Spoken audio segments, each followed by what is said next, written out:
আপনি যখন ঠান্ডা জল খাচ্ছেন বা ঠান্ডা আইসক্রিম খাচ্ছেন তখন কি আপনার দাঁতে কোনো তীক্ষ্ণ বা অস্বাভাবিক শিরশিরানি অনুভূত হয়? আজকে আমি আপনাদের সাথে আলোচনা করতে চলেছি সবথেকে অগ্রাহ্য হওয়া এই শিরশিরানি, যেটা পরবর্তীকালে কত বড় একটা দাঁতের সমস্যা সৃষ্টির কারণ হতে পারে, সেই বিষয় নিয়ে, তার কারণ, লক্ষণ আর চিকিৎসা নিয়ে।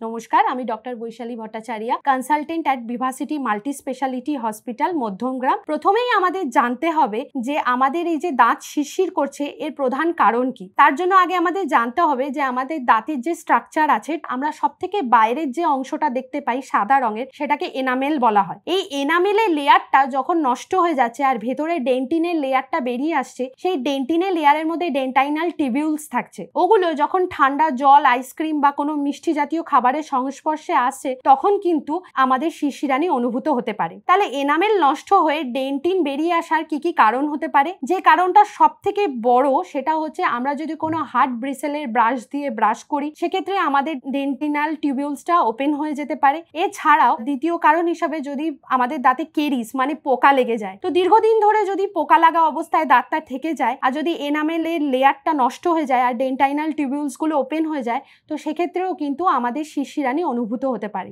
এছাড়াও যদি আমরা প্রচুর পরিমাণে টক বা মিষ্টি জাতীয় খাবার খাই, তখনও হতে পারে। এছাড়া আমাদের মুখের মধ্যে যদি প্রচুর পরিমাণে প্লাক অ্যাকুমুলেশন হচ্ছে আর সেখান থেকে মাড়ি ক্ষয় হয়ে যাচ্ছে, তখনও কিন্তু আমাদের মুখে এই শিরশিরানি অনুভূত হতে পারে। এর লক্ষণ কি কি হতে পারে? লক্ষণের মধ্যে প্রথম লক্ষণ, মুখের মধ্যে তীক্ষ্ণ একটা শিরশিরানি অনুভূত হওয়া।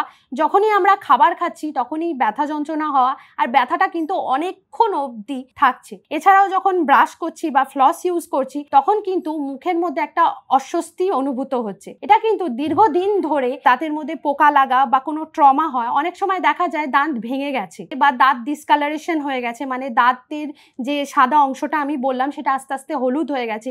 এই অবস্থায় যদি পেশেন্ট দীর্ঘদিন ধরে দাঁত ফেলে রাখে, তাহলেও কিন্তু দেখা যায় যে আমাদের শিরশিরানি বা এই জাতীয় কোনো সমস্যা হচ্ছে। এর চিকিৎসা কি হতে পারে? চিকিৎসার মধ্যে প্রথমেই যেটা আমরা করব, সফট ব্রিসেলের মানে নরম ব্রিসেলের ব্রাশ ইউজ করব। ব্রাশিং টেকনিকটা ঠিক হওয়া উচিত। প্রত্যেকদিন সকালবেলা ঘুম থেকে ওঠার পর আর ঘুমোতে যাওয়ার আগে আমাদের ব্রাশ করা উচিত। আমাদের অ্যান্টিসেপটিক মাউথ ওয়াশ দিয়ে মুখটাকে ভালো করে পরিষ্কার করা উচিত। এছাড়া আমাদের ডেন্টাল ফ্লস, যেটা কিন্তু ভীষণ দরকারি। ডেন্টাল ফ্লস কেন ইউজ করা হয়? কারণ আমাদের যে ফুড পার্টিকেলসগুলো থাকে সেগুলো আমাদের দুটো দাঁতের মাঝখানে মানে ইন্টারপ্রক্সিমাল সাইডে কিন্তু ফেসে যায়।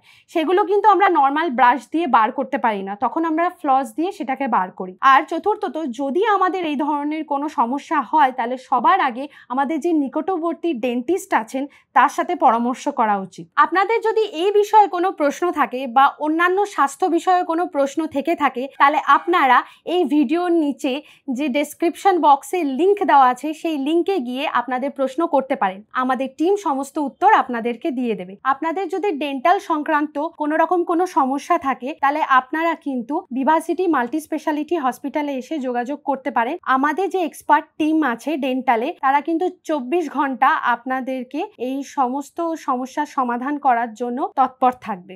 ধন্যবাদ।